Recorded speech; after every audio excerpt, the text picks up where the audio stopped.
السلام علیکم ناظرین، آج آپ کے سامنے سورۃ البقرہ کی آیت نمبر 31 کی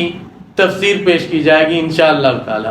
آیت نمبر 30 اور 31 میں ربط ہے، مضمون ایک ہی چلا آ رہا ہے، اور ہم نے جدا جدا ویڈیوز اس لیے بنائی ہیں کہ ہم نہیں چاہتے کہ ہماری کوئی ویڈیو اتنی طویل ہو جو ہمارے ناظرین کے لیے دیکھنا گرانی کا باعث ہو، وہ سہولت سے دیکھ سکیں۔ یہ چینل اسی مقصد کے لیے بنایا گیا ہے کہ جن لوگوں کے پاس وقت کم ہے اور وہ سیدھے سادے انداز میں کسی الجھاؤ کے بغیر قرآن کریم کی بارے میں ضروری معلومات لینا چاہتے ہیں، ان کو سیدھے سادے انداز میں بغیر تکلف کے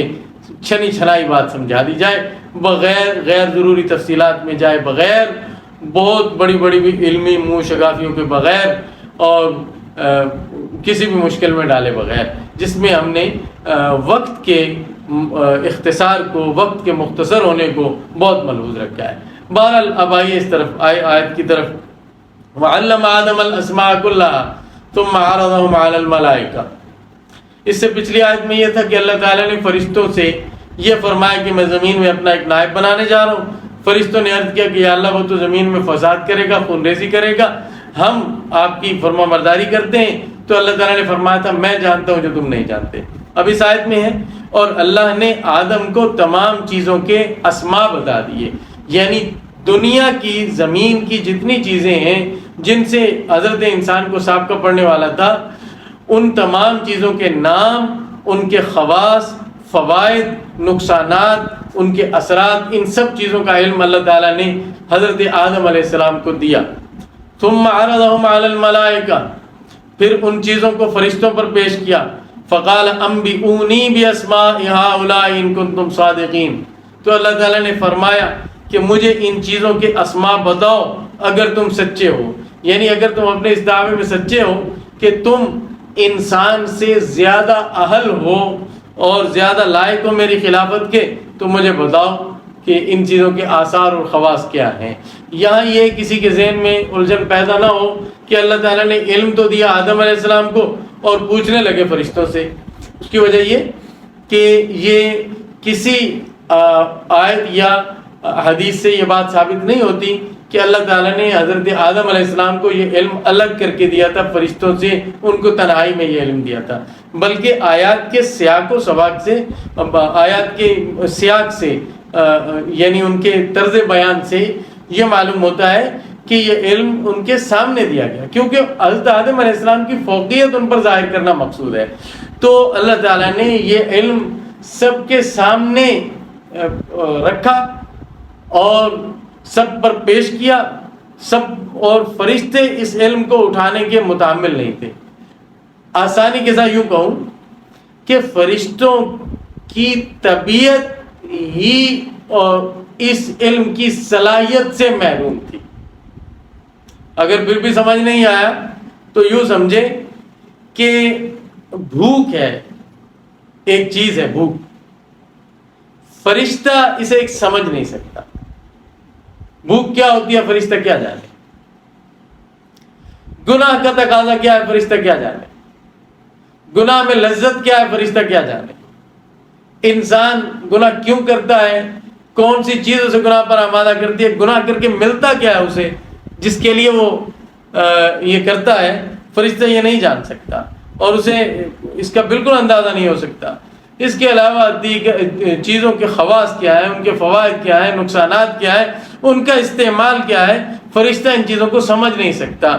کیونکہ اللہ تعالیٰ نے اس کو پیدا ہی ایسا کیا ہے کہ وہ ان چیزوں سے بہت دور ہے اور اس کی فطرت ان علوم کو اٹھانے کی متحمل نہیں ہے۔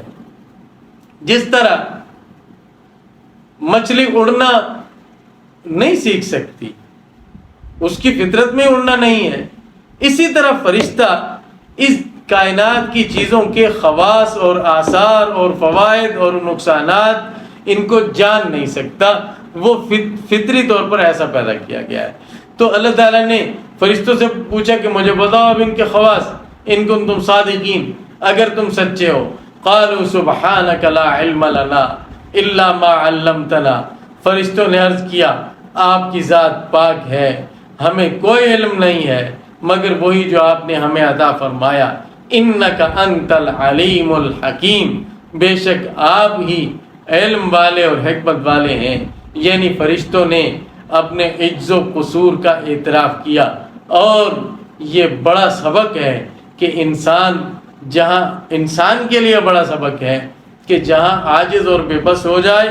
جہاں اسے علم نہ ہو، وہاں مزید بے علمی کے ساتھ اور جہالت کے ساتھ بحث کو طول نہ دے، بلکہ جس کو کہتے ہیں نا محاورے میں ہاتھ کھڑے کر دے بس، اور اپنے عجز کا اظہار کر دے کہ مجھے اس چیز کا علم نہیں ہے۔ قال یا آدم انبئہم باسمائہم، تو اللہ تعالیٰ نے فرمایا اے آدم تو ان کو بتا ان چیزوں کے اسماء، یعنی ان چیزوں کے اسماء و خواص اب تم ان کو بتاؤ۔ یہاں غور کرنے کی بات یہ ہے کہ اللہ تعالیٰ نے فرشتوں سے یہ کہا تھا کہ مجھے بتاؤ، اور آدم علیہ السلام سے یہ فرمایا کہ فرشتوں کو بتاؤ۔ اس میں حضرت آدم علیہ السلام کو اللہ تعالیٰ نے فرشتوں کا معلم بھی بنا دیا، یعنی ان کے جو تفوق اور بلندی فرشتوں پر ظاہر کی، اس کا عملی ظہور تو سجدے کی شکل میں ہوا۔ پہلے نمبر پر اللہ تعالیٰ نے ان کو فرشتوں کا معلم اور استاد بنا دیا۔ اور یہاں ایک اور بات بھی سمجھنی چاہیے کہ علم افضل ہے یا عمل، یہ نقطہ یہاں پر حل ہوتا ہے۔ فرشتوں نے زمین میں اللہ کا نائب بننے کے لیے اپنا عمل پیش کیا تھا کہ ہمارا عمل ہے آپ کی تسبیح و تقدیس، اور یہ بڑا نیک عمل ہے، ہم نافرمانی نہیں کرتے، ہمارا عمل بہت اچھا ہے، اس لیے ہمیں اپنا نائب بنائیے۔ اور اللہ تعالیٰ نے فرشتوں کے عمل کے مقابلے میں پہلے اپنا علم پیش کیا، انی اعلم ما لا تعلمون، میں جانتا ہوں جو تم نہیں جانتے۔ اور دوسرا اللہ تعالیٰ نے پھر فرشتوں کے عمل کے مقابلے میں آدم علیہ السلام کا علم پیش کیا۔ اس سے معلوم ہوا کہ علم عمل سے افضل ہے۔ کیوں نہ ہو، عمل تو علم کی شاخ ہے، علم بیج ہے، عمل اس سے اگی ہوئی ایک کومپل ہے۔ علم کے بغیر تو عمل ہو بھی نہیں سکتا، علم کے بغیر عمل ہو تو انسان کو خدا جانے کہاں لے جائے۔ علم اصل ہے، اور یہی انسان کو عمل پر آمادہ بھی کرتا ہے، اور درست عمل بھی علم ہی کراتا ہے۔ علم کا درجہ عمل سے بڑھ کر ہے، یہ ان آیات سے واضح طور پر ثابت ہو رہا ہے۔ فلما انباہم باسمائہم، جب آدم علیہ السلام نے فرشتوں کو ان چیزوں کے آثار و خواص بتا دیے، قال الم اقل لکم انی اعلم غیب السماوات والارض، تو اللہ تعالیٰ نے فرمایا کیا میں نے تمہیں کہا نہیں تھا کہ میں جانتا ہوں آسمان و زمین کے غیب کو، یعنی وہ چیزیں جو تمہاری نسبت سے غیب ہیں، اللہ تعالیٰ کی نسبت سے تو کوئی چیز بھی غیب نہیں ہے۔ وَأَعْلَمُ مَا تُبْدُونَ وَمَا كُنْتُمْ تَكْتُمُونَ، اور میں جانتا ہوں جو تم ظاہر کرتے ہو اور جو تم چھپاتے تھے، یعنی اللہ تعالیٰ نے بھی اپنے علم محیط کا ذکر فرمایا۔ تو اس طرح سیدنا آدم علیہ السلام کی فوقیت اللہ تعالیٰ نے فرشتوں پر ظاہر کی، اور فرشتوں نے جو وجہ بتائی تھی کہ یہ زمین میں فساد کریں گے، خون ریزی کریں گے، اللہ تعالیٰ نے اس کے مقابلے میں آدم علیہ السلام کی قابلیت پیش کی ہے۔ یہ نہیں فرمایا کہ یہ زمین میں فساد نہیں کرے گا، خون ریزی نہیں کرے گا، بلکہ اللہ رب العزت نے ان کی قابلیت اور ان کا علمی کمال سامنے رکھا ہے۔ اس سے معلوم ہوا کہ علم ہی انسان کو سرداری بخشتا ہے، اور علم کا درجہ بھی عمل سے بڑھ کر ہے، اور کسی کو کام سپرد کرنے کے لیے اس کی اہلیت جانچنے کا پہلا معیار یہ ہے کہ جو کام اس کے سپرد کیا جا رہا ہے وہ اس کام کو جانتا ہے یا نہیں۔ عمل کو بعد میں دیکھا جائے گا، پہلے یہ دیکھا جائے گا کہ یہ مطلوبہ کام پورا کرنے کی اس میں صلاحیت بھی ہے یا نہیں۔ وآخر دعوانا الحمدللہ رب العالمین۔